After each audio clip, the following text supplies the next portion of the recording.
হ্যাঁ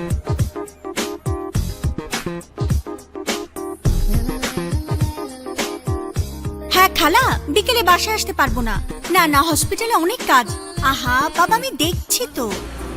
না খালা, আমি এখন বিয়ের সাথে কোনো কথাই চিন্তা করতে পারছি না। আরে যারা, তুমি আবার চকলেট নিয়ে আসছো?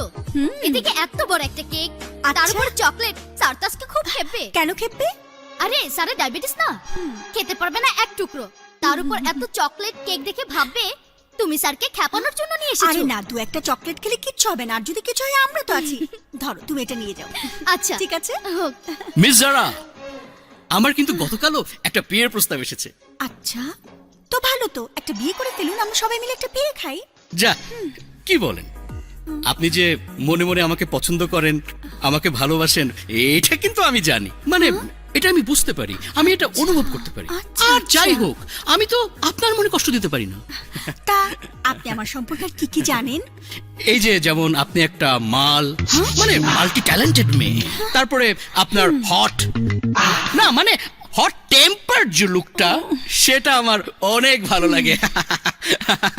তা আপনার হবু বউ কি করেন? আমার হবু বউ হচ্ছে police, and she will protect me. বাহ, এটাই বাকি ছিল। আচ্ছা মিস জারা, মানে আমার মতো একটা ভালো পার্সন যদি চলে যায়, তাহলে তো আপনি ভালো বর পাবেন না। তো যাচ্ছেন না কেন? আপনাকে কে বাধা দিয়েছে? আচ্ছা মিস জারা, মানে আপনার কি ধরনের ছেলে পছন্দ? না মানে আমার ভেতরের কোন কোন গুণগুলো আপনি অন্য কোনো ছেলের ভেতরে দেখতে চান? গুন্ডা, খুন খারাপি করে, অভদ্র, এমন ছেলে আমার পছন্দ। অ্যাটলিস্ট যে ছেলে আমাকে বলবে না শি উইল প্রটেক্ট মি, যত সব। সাবধান মিস জারা, কখন কোন কথা কবুল হয়ে যায় তা কিন্তু বলা যায় না। খারাপ ছেলে বিয়ে করলে দেখবেন যে পরে আমার সাথে পরকীয়া করার জন্য আপনি ঘুর ঘুর করছেন।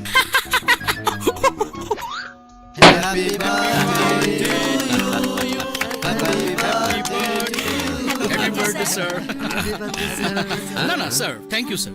স্যার মানে আপনারা তো হাই ডায়াবেটিক্স থাকার পরেও আপনি সুগারের লোভ সামলাতে পারছেন না, অথচ আমাকে দেখুন sir, I am in full diet control. I am controlling my diet, that's why I am so fit. আচ্ছা সাগর, এর মধ্যে কি তোমার বিয়ের প্রপোজাল? স্যার আমার তো সব সময় বিয়ের প্রস্তাব আসে, কিন্তু আমি না করে দেই, কারণ আমার সাথে ঠিক ফিট না করলে আমার মনের মধ্যে হিট করে না। এই যারা, সাগরের ব্যাপারটা কিন্তু অন্যরকম।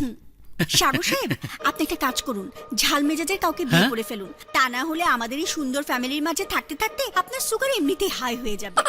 ঝাল মেজাজের বউ থাকলে সব ব্যালেন্স হয়ে যাবে। বাইরেও ফিট থাকবেন, ঘরেও হিট থাকবেন।